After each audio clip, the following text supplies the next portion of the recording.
إن الله وملائكته يصلون على النبي يا أيها الذين آمنوا صلوا عليه وسلموا تسليما الصلاة والسلام عليك يا رسول الله وعلى آلك وأصحابك يا حبيب الله الصلاة والسلام عليك يا رسول الله وعلى آلك وأصحابك يا حبيب الله الصلاة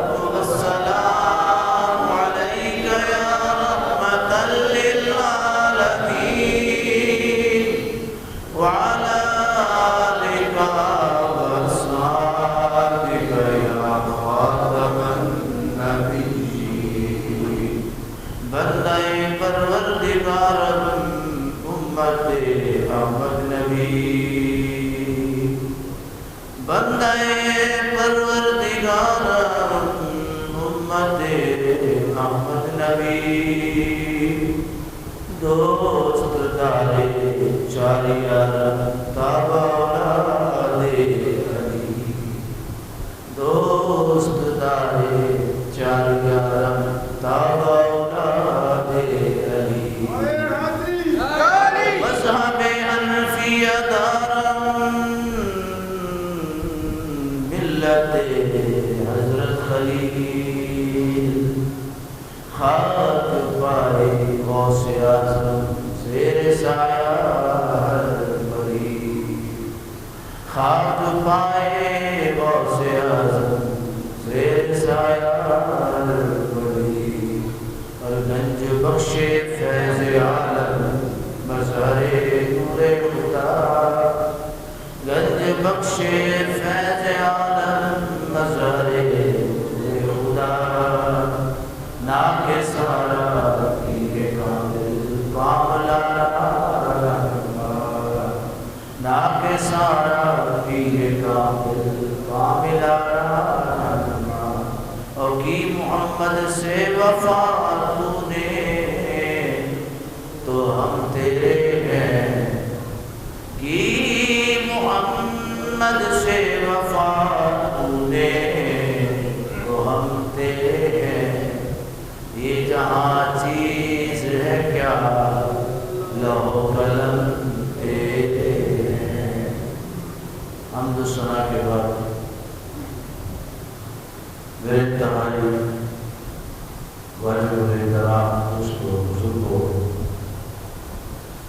نوجوان ساتھیوں جمعۃ المبارک کا یہ خوبصورت اجتماع ہے دعا ہے رب العالمین کی حضرت کی بارگاہ میں کہ اللہ کریم ہم سب کی اس بلند و بالا بارگاہ میں حاضر کو قبول و مقبول فرمائے آمین جتنے ہمارے دوست احباب ہماری نیکی کی مجالس و محافل کے ساتھی اس دنیا کو رخصت ہوئے ہمارے سب کی بخشش فرمائے اور جتنے بیمار ہیں رب کائنات ان سب کو شفائے کاملہ نصیب فرمائے عزیز دوستو زندگی چند روزہ ایک مہمان ہے ایک نہ ایک دن اس نے چلے جانا ہے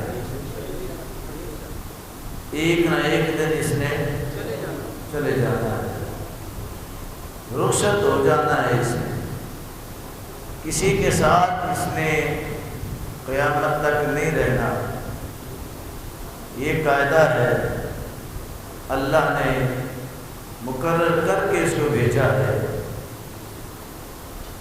اور اس میں لا یستاخرون ولا یستقدمون نہ کمی ہو سکتی ہے نہ زیادتی ہو سکتی ہے جو اللہ نے لکھ دیا لکل اجل مسمى ہر ایک کا وقت رب نے لکھ دیا ہے تو جب اس زندگی کا اختتام ہونا ہے پھر آگے ہم نے دوسرے جہان میں منتقل ہونا ہے وہ ایسا جہان ہے جہاں پر لا یؤخذ منها عدل ولا هم ينصرون، نہ کوئی وہاں پر بچانے والا ہوگا، نہ سفارشی ہوگا، نہ مددگار ہوگا، وہاں اللہ کی ذات ہوگی یا اللہ کے محبوب مصطفیٰ کی ذات ہوگی۔ تو جب ہم نے یہاں سے وہاں جانا ہے اور مدد کے لیے آنا صرف میرے محبوب نے ہے، میرے محبوب کی ذات نے قبر میں آ کر چہرہ بددعا دکھا کر پہچان کروا کر جنت کی نعمتوں سے مالا مال رب سے کروانا ہے، تو کیوں نہ ہو اس فانی زندگی کو ہم محبوب کی غلامی میں کر دیں، محبوب کی اتباع میں، محبوب کی محبت میں کر دیں۔ چونکہ ہم نے جس محبوب کا کلمہ پڑھا ہے، یقین جان لو وہ ہماری ایک ایک لمحے کو جانتے ہیں، ہمارے ایک ایک گھڑیوں کو جانتے ہیں، کس وقت کس لمحے ہم کیا کر رہے ہیں، میرے محبوب کو ساری خبر ہے۔ کبھی یہ نہ سمجھو کہ وہ بے خبر ہے، نہیں، وہ ہمیشہ باخبر ہے، وہ ہمیشہ باخبر ہے۔ میرے کریم آقا صلی اللہ علیہ وسلم قبرستان سے گزر رہے ہیں، قبرستان سے 2 قبروں کے قریب سے گزرے، سرکار غمگین ہو گئے، اداس ہو گئے، پریشان ہو گئے۔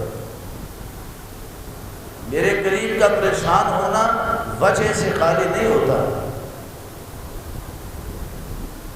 سرکار اداس ہوئے، میرے کریم نے غلاموں سے کہا، صحابہ سے کہا کہ کھجور کی 2 شاخیں توڑ کے لاؤ۔ سرسبز شاخیں توڑ کے لائی گئی، سرکار نے ان کی قبروں پر رکھ دی۔ چند لمحوں کے بعد آقا علیہ السلام کی چہرہ انور پر تبسم آیا، مسکراہٹ آئی کریم کے چہرہ پاک پر، اور جب میرے کریم مسکراتے تھے تو پوری کائنات مسکرا دیتی تھی۔ میرے آقا کی مسکراہٹ پوری کائنات کے اندر رنگ و نور کے چشمے جاری کر دینے والی۔ صحابہ عرض کرتے یا رسول اللہ یہ کیا ماجرا ہے؟ آپ نے ان قبروں کے اوپر 2 ہری بھری شاخیں رکھی، اس سے پہلے آپ غمگین تھے، بعد میں آپ کے چہرے پر خوشی کے آثار نمایاں ہوئے۔ میرے آقا نے فرمایا قبر والوں پر عذاب ہو رہا تھا، قبر والوں پر عذاب ہو رہا تھا، تو جب میں نے ان پر سرسبز شاخیں رکھی تو اللہ نے ان کے عذاب کو دور فرما دیا، اللہ نے ان پر عذاب کو دور فرما دیا ہے۔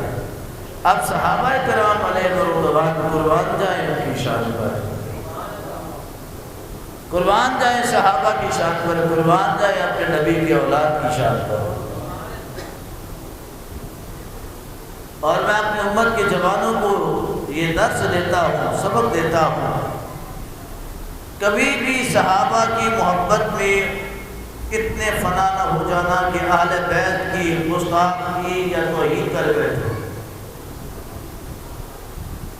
صحابہ کی محبت اپنی جگہ، اہل بیت کی محبت، کبھی صحابہ کی محبت کرتے کرتے اہل بیت کی شان میں توہین نہیں کرنی، نہ اہل بیت اطہار کی محبت میں آ کر صحابہ کی شان میں گستاخی کرنا۔ آج بہت سے لوگ گمراہ ہو رہے ہیں، گمراہ ہو چکے ہیں۔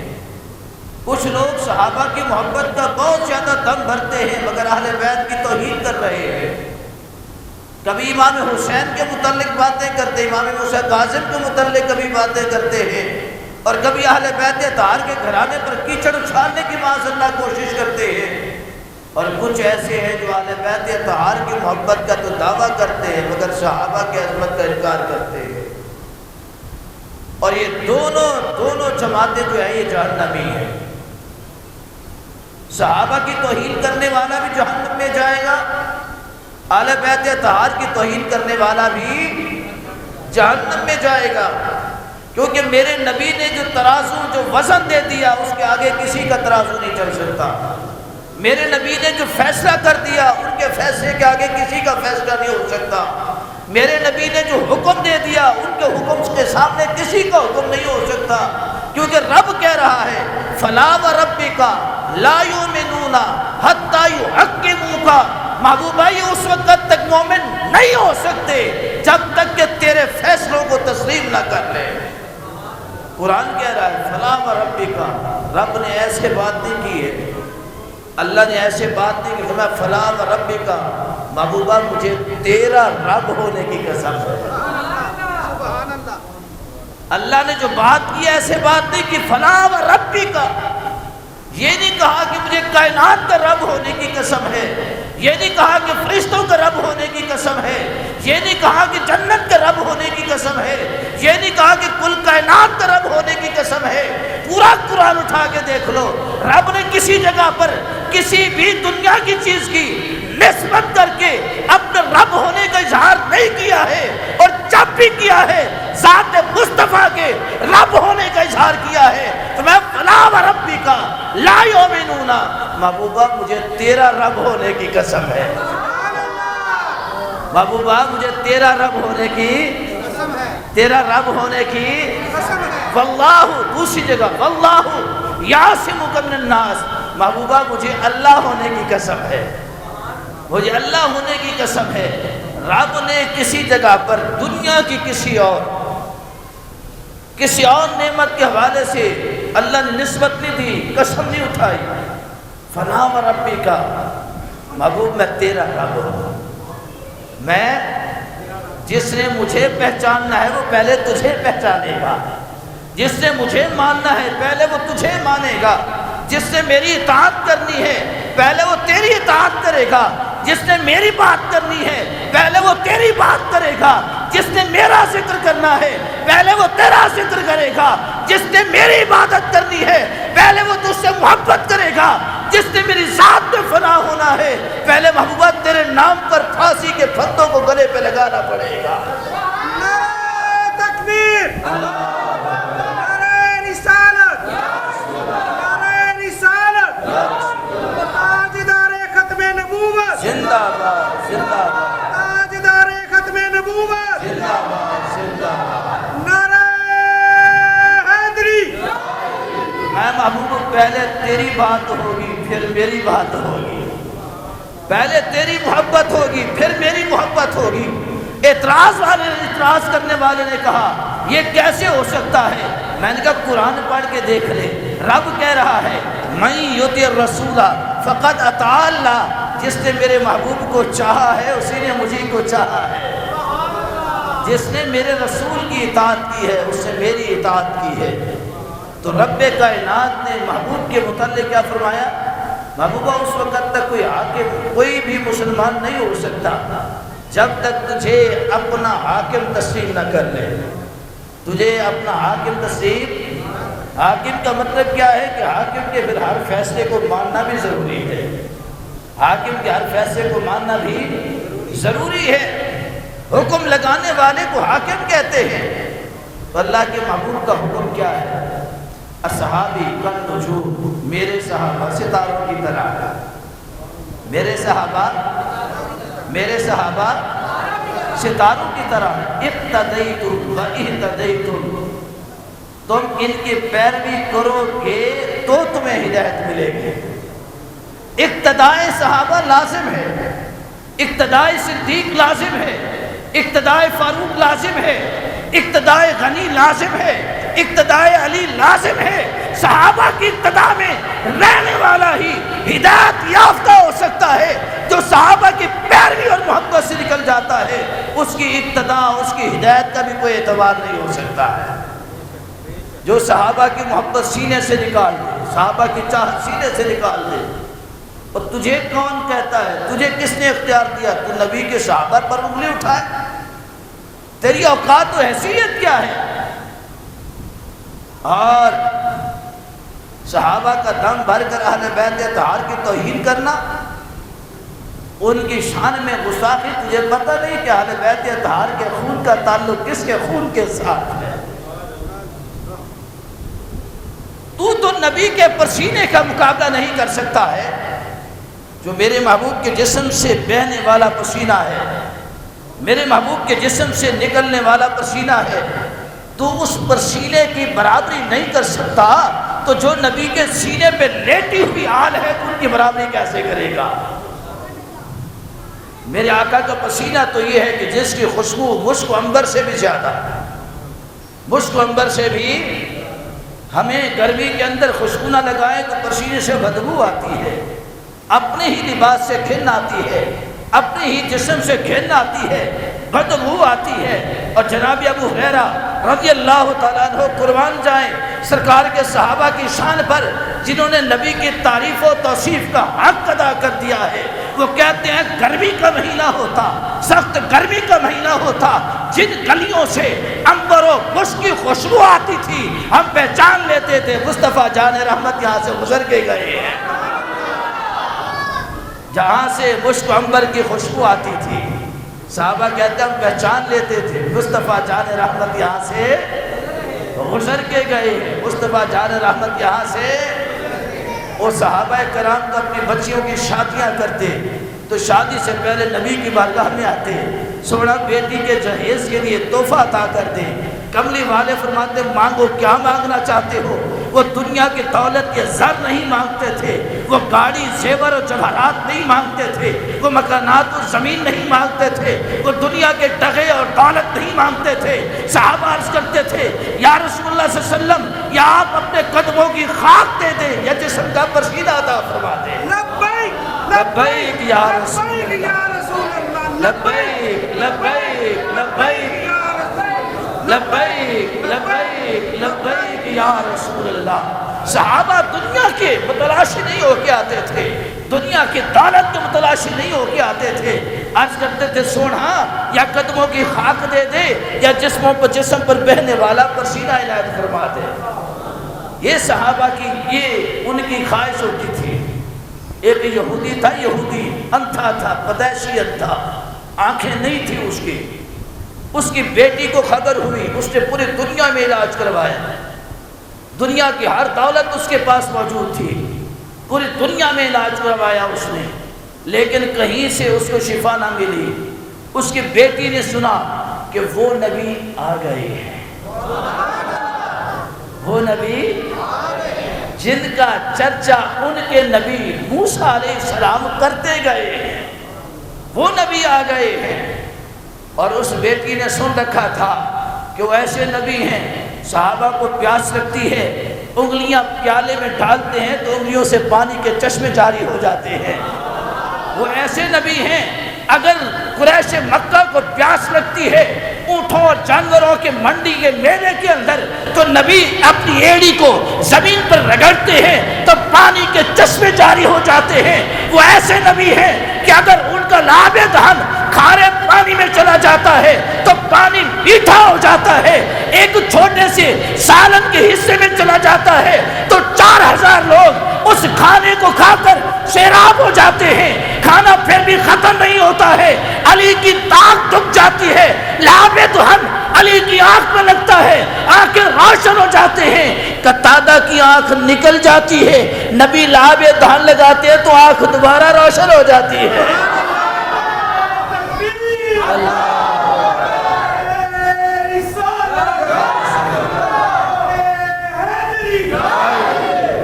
اس یہودی لڑکی نے سن رکھا تھا کہ وہ ایسی شان والا نبی ہے، اگر کوئی یہودی غلام کالے رنگ والا پانی کا مشکیزہ نبی کے غلاموں کو دے دیتا ہے اور نبی کی بارگاہ میں وہ غلام آ کے کہتا ہے میرا آقا مجھے مارے گا، میرے نبی نے کہا ارے تو اس کو چھوڑ، تو مانگ، کیا مانگنا چاہتا ہے؟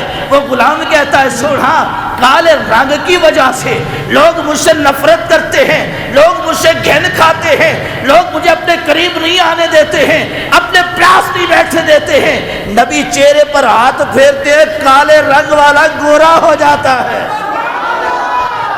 وہ اتنی شان والے نبی ہیں، وہ اتنی عظمت والے نبی ہیں، اتنی شان کے مالک، اتنی شان کے مالک ہیں، زمین پر بیٹھ کر تارے بھی ان کی شان کا رقص کرتے ہیں، اتنی شان والے نبی ہیں، زمین پر کھڑے ہو کر اشارہ کرتے ہیں، ان کی انگلی کا اشارہ چاند کو برداشت نہیں ہوتا، وہ پھٹ کر 2 ٹکڑے ہو جاتا ہے۔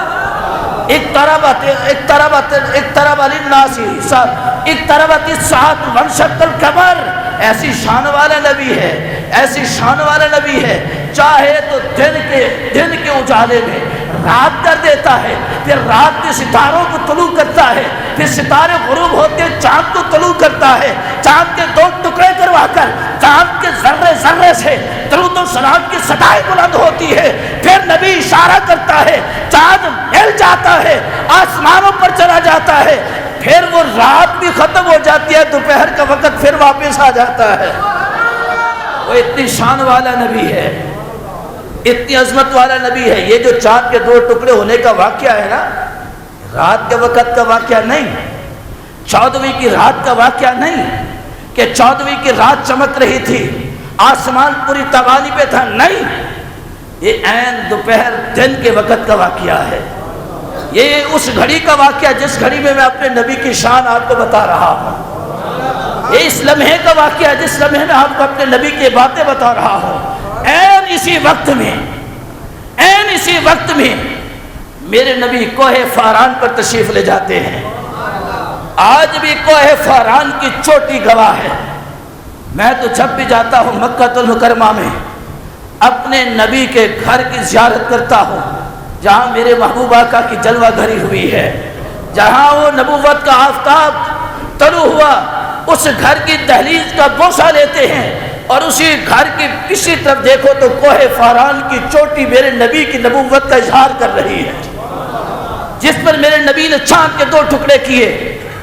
وہ رات کا وقت نہیں تھا، 14ویں کی رات نہیں تھی۔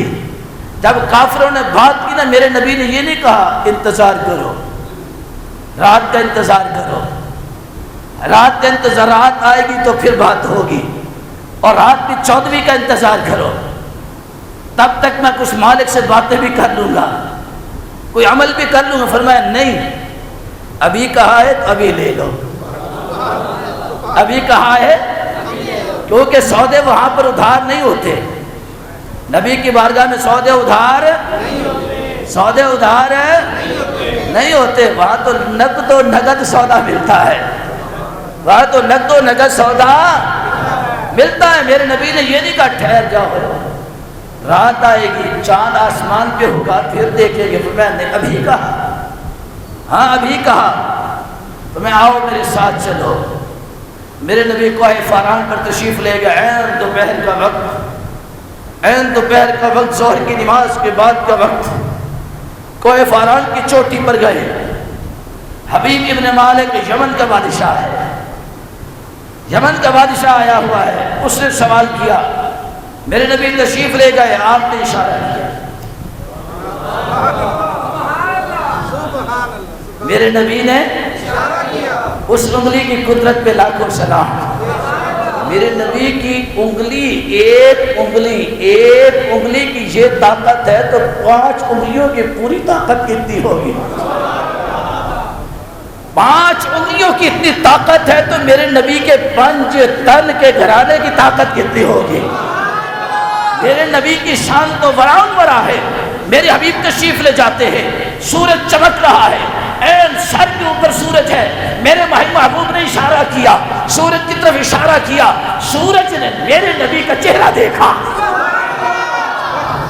سورج نے میرے نبی کا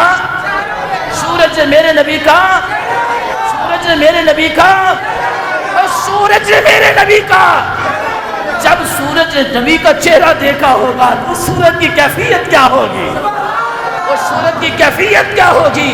ارے خواب کے اندر شرف الدین بصیری کو نبی اپنا چہرہ دکھا دے تو فالق زدہ جسم حرکت میں آ جائے، صحت والا ہو جائے۔ خواب میں آ کر میرے نبی جلال الدین سیوطی کو 72 مرتبہ اپنا چہرہ دکھا دے، امام العاشقین ہو جائے۔ تو جب سورج کو نبی نے کہا ہوگا تو مجھے دیکھ لے، تو مجھے دیکھ لے، یہاں سے مجھے بات یاد آتی ہے وَإِذِ ابْتَلَىٰ إِبْرَاهِيمَ وَادِيَ، کہ ابراہیم علیہ السلام نمرود کے دربار میں ہیں۔ نمرود کہتا ہے بتا تجھے کون سی طاقت ہے جو مجھے نہیں ماننے دیتی؟ کہا کہ میرے خدا کی طاقت ہے، میرے خدا کی طاقت ہے۔ کہا کہ تیرا خدا کیا کر سکتا ہے؟ میرے خدا کی طاقت یہ ہے انا یحیی ھذہ الموتى، کہ میرا رب مردہ کو زندہ کر دیتا ہے، میرا رب مردہ کو زندہ کر دیتا ہے اور زندہ کو مار دیتا ہے۔ میرے رب کی طاقت ہے، قوت ہے۔ نمرود نے کہا یہ تو میں بھی کر سکتا ہوں، یہ کام تو میں بھی کر سکتا ہوں۔ کہا کیسے کر سکتے ہو؟ ایک قیدی پر اس نے موت کا حکم جاری کیا تھا اور دوسرے پر اس نے آزادی کا حکم جاری کیا تھا۔ جس پر موت کا حکم تھا اس کو چھوڑ دیا، جس کو آزادی کا حکم تھا اسے مار دیا۔ کہنے لگے دیکھو یہ تو میں نے بھی کر دیا ہے۔ ابراہیم علیہ السلام نے اس کے آگے پھر دلیل نہیں پیش کی، بحث نہیں کی۔ کوئی جاہل کے سامنے بحث کرنا جو ہے عالم کی شان نہیں۔ ابراہیم علیہ السلام نے کہا اچھا اب تو آیا ٹریک پہ، میں میرا رب تو وہ ہے۔ قال فإن اللہ یأتی بالشمس من المغرب، میرا رب تو سورج کو مغرب سے بھی نکال سکتا ہے۔ میرا رب اگر سورج کو مشرق سے نکال کر مغرب میں غروب کر سکتا ہے تو مغرب سے نکال کر مشرق میں غروب بھی کر سکتا ہے۔ اب سورج ہو رہا ہے مشرق سے طلوع، اگر تجھے طاقت ہے نا تو مغرب سے نکال کے دکھا۔ مغرب سے نکال کے جب ابراہیم علیہ السلام نے کہا نا، اس کی گردن جھک گئی، کہنے لگا یہ کیسے ہو سکتا ہے؟ فبہت الذی کفر، اس نے کہا یہ نہیں ہو سکتا، یہ نہیں ہو سکتا۔ میں میرا رب کر سکتا ہے، میرا رب کر سکتا ہے۔ پھر ابراہیم علیہ السلام نے اپنے بیٹے اسماعیل سے کہا، اپنے بیٹے اسماعیل سے کہا بیٹے تیری نسل میں جو آخری نبی آئے گا، تیری نسل میں ایک ہی ہوگا اور سب کا سردار ہوگا، جو سب کا سردار ہوگا، سب سے اعلیٰ ہوگا۔ سبحان اللہ، ما اجملکا ما اکملکا ما احسنکا، کتنے میرے علی، کتنے تیری ثنا اے گستاخ اکھیاں۔ ایک ہی ہوگا۔ اور اسماعیل اللہ نے اس محبوب کو یہ شان دی ہوگی، چاہے گا تو مغرب سے بھی سورج کو واپس پلٹا دے گا، چاہے گا تو طلوع سورج کو غروب بھی کر دے گا، اس کی یہ شان ہوگی۔ میرے نبی کوہ فاران پر، بلندیوں پر میرے رسول نے سورج کی طرف دیکھا، اشارہ کیا، یوں اشارہ فرمایا سورج کی طرف، تو روایات کے اندر آتا ہے سورج کے ایک لمحے کے لیے رک گیا۔ رب نے کہا رکتا کیوں ہے، چلتا کیوں نہیں؟ عرض کی مالکہ پہلے میں چلتا تھا تیرے حکم پر، آج محبوب کو تو دیکھنے دے۔ پہلے تو دیکھتا تھا آتے اور جاتے، ادھر سے چڑھا ہوں تیرے حبیب کو دیکھا، ادھر اتر گیا، لکن میٹی کا کام تھا۔ آج کرم کیا ہے ماہی نے، دیدار خود کروا دیا ہے۔ آج ان کی توجہ، آج ان کی نگاہ نبوت، نگاہ رحمت نے مجھے فیضیاب کر دیا ہے۔ مالک آج تو دیکھنے تھے، رج رج کے دیکھنے تھے، کچھ لمحے کے لیے رکا۔ رب نے کہا مجھے تیرا رکنا پسند نہیں، اب قیامت کے دن تجھے ایسا بناؤں گا کہ لوگ تجھ سے ڈر رہے ہوں گے۔ اور قیامت کے دن ایسے ہی ہوگا، زمین آسمان نیڑے نیڑے ہو جائیں گے، نیڑے نیڑے ہو جائیں گے، اور سورج یوں لگے گا جیسے سر کے اوپر کھڑا ہے، اور اس کی وحشت اور گرمی سے زمین تانبے جیسی گرم ہو جائے گی۔ لیکن میرے نبی نے کہا، میرے آقا نے فرمایا جو مجھ پر درود و سلام پڑھنے والے ہوں گے وہ قیامت میں قبروں سے جب باہر نکلیں گے، تانبے کی زمین ان کو ایسے محسوس ہوگی جیسے گلاب کے پھولوں پر چل رہے ہو، گلاب کے پھولوں پر۔ تو درود و سلام پڑھتے رہا کرو، ایک مرتبہ میرے ساتھ پڑھ لو، میرے ساتھ پڑھ لو، چونکہ میں آپ کا گواہ ہو جاؤں گا، آپ میرے گواہ ہو جائیں گے، آپ کا بھی بیڑا پار ہو جائے گا، میرا بھی بیڑا ہو سکتا ہے جمعے کی آج کی گھڑی ہماری بخشش کا سبب بن جائے۔ صلی اللہ علیہ یا محمد صلی اللہ علیہ یا محمد نور من نور اللہ نور من نور اللہ. یہ بڑا خاص درود ہے، بڑا خاص درود ہے.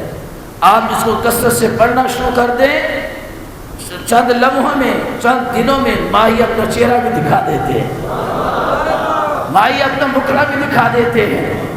اور جب مکھڑا آپ دیکھیں گے نا ماہی محبوب کا، بڑی چس آئے گی. آئے گی کہ نہیں آئے گی؟ آئے گی کہ نہیں آئے گی؟ آئے گی کہ نہیں آئے گی؟ شیخ عبدالحق محدث دہلوی رحمۃ اللہ علیہ، آپ سے کسی نے پوچھا نا حضرت بتائیں تو صحیح، آپ کے خاندان میں محدث پیدا ہو رہے ہیں، ولی پیدا ہو رہے ہیں، کتب پیدا ہو رہے ہیں، ابدال پیدا ہو رہے ہیں، اللہ کے سارے محبوب و مقرب پیدا ہو رہے ہیں، اس کی وجہ کیا ہے؟ شیخ محقق فرماتے ہیں ہمارے خاندان کی گھٹی یہ ہے، بچہ جب بولنے کے قابل ہوتا ہے سب سے پہلی بولی نبی پر درود و سلام ہوتا ہے. اور جب وہ درود و سلام کثرت سے پڑھتے ہیں مائی محبوب ان کو مکھڑا دکھا دیتے ہیں. جن کو محبوب کو چہرہ دکھا دے پھر وہ جاہل نہیں رہتے، وہ عالم ہو جاتے ہیں. وہ کیا ہو جاتے ہیں؟ میرے نبی نے سورج کو اشارہ کیا، سورج اشارہ کیا، آقا فرماتے غروب ہو جا، سورج غروب ہو گیا. میرے نبی نے اشارہ کیا، رات چھا گئی، ستارے آئے، ستاروں نے میرے محبوب کے مکھڑے کی زیارت کی. حبیب ابن مالک یمنی دیکھ رہا ہے، ابو جہل دیکھ رہا ہے، ابو لہب دیکھ رہا ہے، مکے کے لوگ دیکھ رہے ہیں. صرف یہ نہیں تھا کہ یہ نظارہ مکے کی اس اپنے خاص ایک جگہ پہ تھا، خاص ایریے میں تھا یا خاص حدود میں تھا، نہیں، وہ نظارہ پوری کائنات نے دیکھا ہے. وہ نظارہ کئی قافلے مکہ کے جو باہر کے علاقوں سے آ رہے تھے، جو 10 دن بعد 15 دن کے بعد پہنچے، ابو جہل سے پوچھتا ہے تم نے اس فلانی رات کو کچھ دیکھا تھا؟ وہ کہتے ہیں ہاں ہم نے قیامت کا منظر دیکھا تھا. پوچھنے والے نے کہا کیا دیکھا، کیسے دیکھا؟ اس نے چاند کو ہم نے 2 ٹکڑے ہوتے ہوئے دیکھا تھا. کس سمت میں، کیسی حالت میں؟ کہا کہ دوپہر کا وقت ہے، اچانک سے رات چھائی. ہم نے کہا لگتا القاریہ تم القاریہ وما ادراک مل قاریہ، والی گھڑی آ چکی ہے، وہ گھڑی آ گئی ہے، قیامت کا ذہن آ گیا ہے. اذا زلزلت الارض زلزالہا واخرجت الارض اثقالہا وقال الانسان ما لہا یومئذ تحدث اخبارہا. وہ گھڑیاں و لمحات اور آ چکے ہیں. لیکن ہم نے دیکھا رات چھائی، ٹھنڈی ہو گئی، ستارے طلوع ہوئے، رقص میں آ گئے، پھر چاند نکلا. اور حدیث کے الفاظ ہیں جیسا چاند اس رات میں چمکا پھر کبھی چمکا ہی نہیں. جیسا چاند اس رات میں چمکا کبھی وہ چمکا ہی. دیکھو نا اپنی کیفیت دیکھ لیں، آپ اپنی کیفیت دیکھ لیں. آپ میں سے کسی ایک کو بشارت مل جائے کہ چل تجھ کو مدینے میں سرکار بلاتے ہیں، چل تجھ کو مدینے میں. اب جب کہ دروازے بند، فلیٹیں بند، سب کچھ بند، آپ میں سے کسی ایک کو اشارہ ہو جائے چل تجھ کو مدینے میں، چل تجھ کو مدینے میں. ایمان سے بتاؤ، اندر سے بتاؤ آپ کی کیفیت کیا ہوگی؟ آپ کی کیفیت کیا ہوگی؟ اندر کی کیفیت، فیلنگز کیا ہوگی؟ جب چاند کو خبر ہوئی ہوگی رب نے کہا گا چل تجھ کو مکے میں میرا یار بلاتا ہے، تو چاند کیسے چڑھ کے آیا ہوگا؟ چاند آیا، میرے نبی نے اشارہ فرمایا، چاند کا کلیجہ پھٹا، 2 ٹکڑے ہو گیا، ایک اس طرف ایک اس طرف. تو اس لڑکی نے سن رکھا تھا، یہودی کی لڑکی نے. کون سا یہودی؟ کون سا یہودی؟ جاگ رہے ہو کہ ستے ہو؟ ہاں جی، کیڑا یہودی؟ جدیاں اکھاں کوئی نہیں سن، وہ یہودی لڑکی کیا کرتی، مائی محبوب جس راستے سے گزرتے اس راستے کے نکر میں کھڑی ہو جاتی، کبھی پتھروں کی اوٹ میں بیٹھ جاتی، کبھی کہیں کبھی کہیں۔ ایک دن اس کا داغ لگ گیا، میرے نبی گزرے جہاں قدموں کے نشان تھے نا، آقا کے قدموں کے نشان، اس نے ان نشانوں کو محفوظ کیا، فوراً وہاں سے خاک اٹھا لی، خاک وہاں سے نبی کے شہزاد، نبی کے غلام صحابہ بیٹیوں کی شادی کرتے ہوئے اپنے نبی کے قدموں والی خاک دیتے تھے، بیٹی یہ جہیز ہے تیرا، یہ جہیز ہے تیرا، یہ جہیز ہے تیرا۔ اور مجھے بھی ایک آقا علیہ الصلوۃ والسلام کے در اقدس کی خاص مقام کی، جو 80 ہجری سے پہلے کا وقت تھا، 80 ہجری سے اس دور کے وقت کی ایک اتنی خاک مبارک مجھے نصیب ہوئی ہے 2008 میں، 2000 اور اب کون سے سن ہے، 2000 کتنا سال ہو گئے، 13 سال ہو گئے۔ آج بھی جب میں اس کی زیارت کرتا ہوں نا، چاندی کا پیالہ بنوا کے اس کو شیشے کے جار میں بند کر کے بڑے ادب کے ساتھ رکھا ہے، آج بھی جب میں اس کو زیارت کرتا ہوں تو جار کا ڈھکن اٹھاتا ہوں، یقین کرے میرا پورا کمرہ معطر ہو جاتا ہے، پورا کمرہ معطر ہو جاتا۔ 13 سال ہو گئے میرے پاس ہے، جب بھی زیارت کرتا ہوں تو یہ کیفیت ہو جاتی ہے۔ اور جن صحابہ نے وجود مصطفیٰ کی بار بار بار بار زیارت سے لذت آشنا ہوئے ہوں گے، ان کی کیفیات کا اندازہ کون لگا سکتا ہے، ان کے اندر کی عشق و محبت و مستی کا اندازہ کون لگا سکتا ہے۔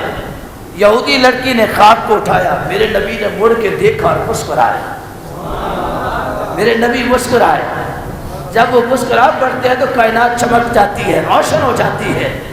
یہودی لڑکی گھر چلی گئی، باپ سے کہتی ابا آج تو بچ گیا، آج تیری خواہش پوری ہو گئی، آج کے بعد تو پوری کائنات کو دیکھے گا۔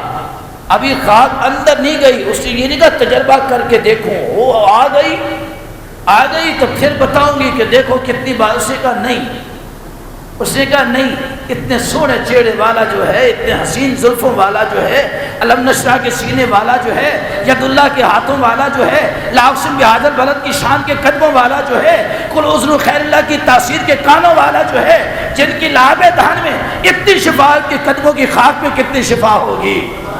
اس نے کہا یہ شک والی بات نہیں، یہاں تجربہ نہیں، یہاں یقین چاہیے۔ جہاں نبی کی محبت ہو وہاں تجربہ نہیں۔ وہ یمن کے بادشاہ تھا تغ الحمیری، یمن جب پہنچا تو اس کی آوازوں نے کہا ہم نے سنا تم مسلمان ہو گئے ہو۔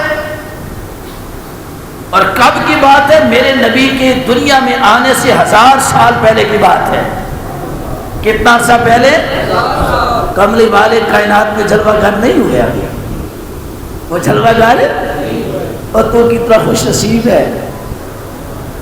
وہ کہتے تھے ہم انتظار کر رہے ہیں کہ وہ آئیں گے، آپ کہتے ہیں نہیں ہم خوش نصیب ہیں کہ ہم نے کلمہ پڑھ لیا ہے، ہم نے ان کا نام لے لیا ہے، ہمارے وہ نبی ہیں، ہمارے آقا ہیں، مابا ہیں، ملجا ہیں، راہبر ہیں، راہنما ہیں، ہادی ہیں، قیامت کے دن شفاعت کرنے والے مصطفیٰ ہیں۔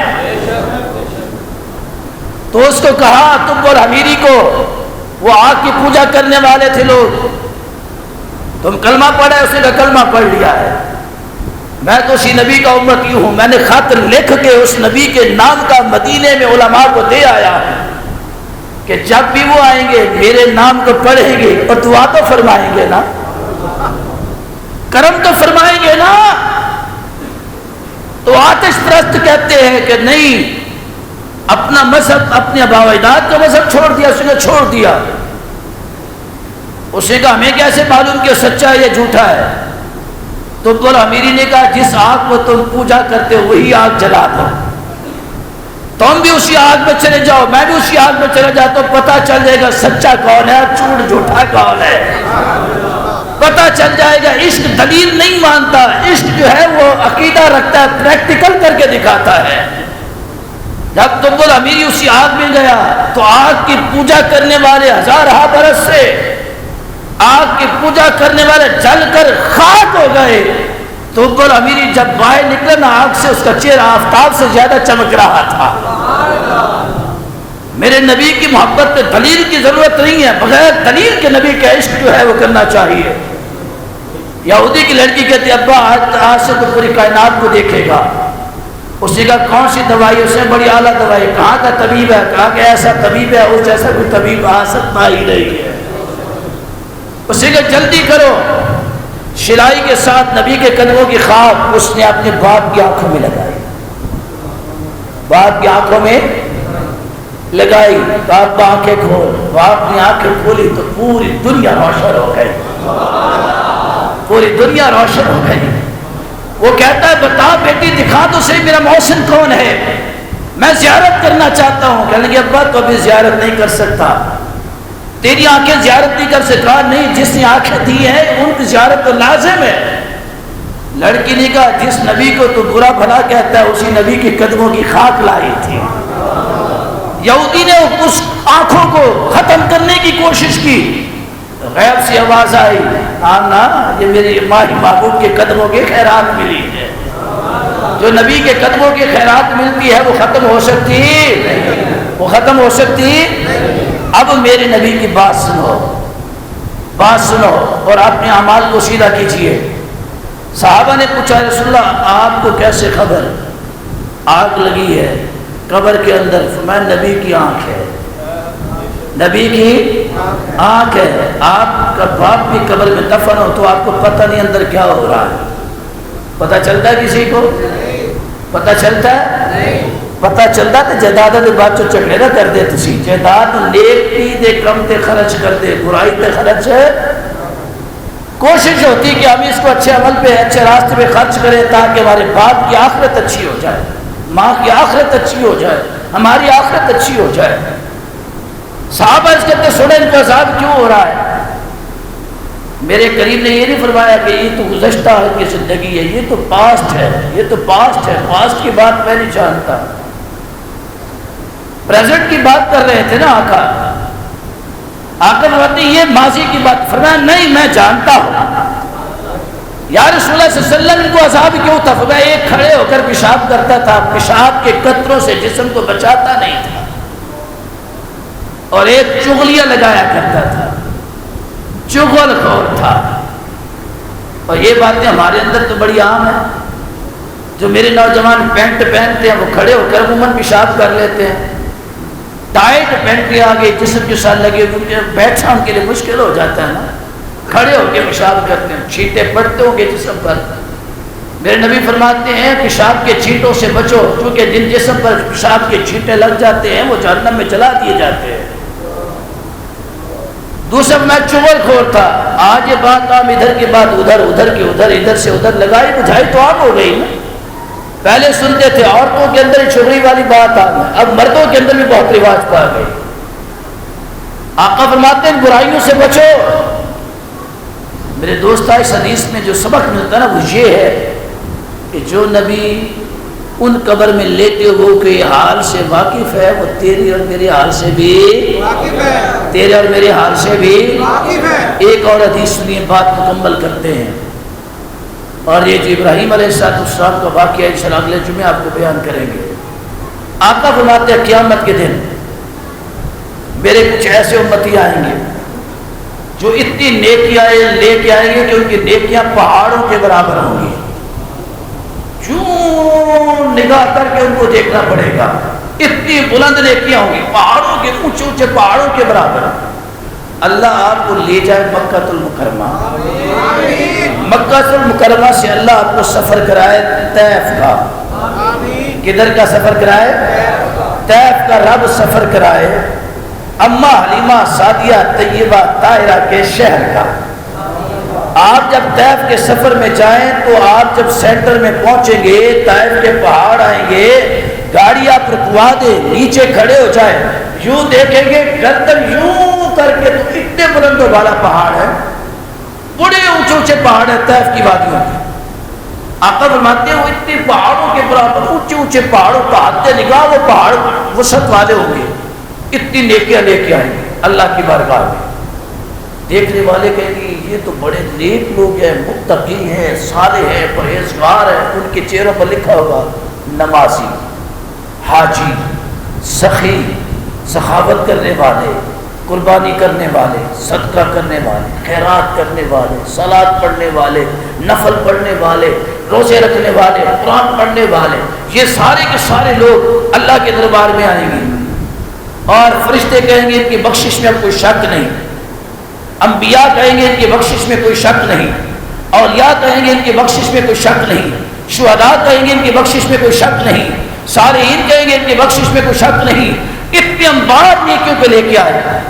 لیکن جب رب کے بارگاہ میں حاضر ہوں گے، اللہ کے روبرو حاضر ہوں گے، تو رب تعالیٰ ان کی طرف نگاہ فرمائے گا اور غضب کی نگاہ فرمائے گا. غضب کی نگاہ. دعا کرو مالکہ قیامت میں اپنے غصے سے ہمیں بچا لے، اپنے غصے سے ہمیں.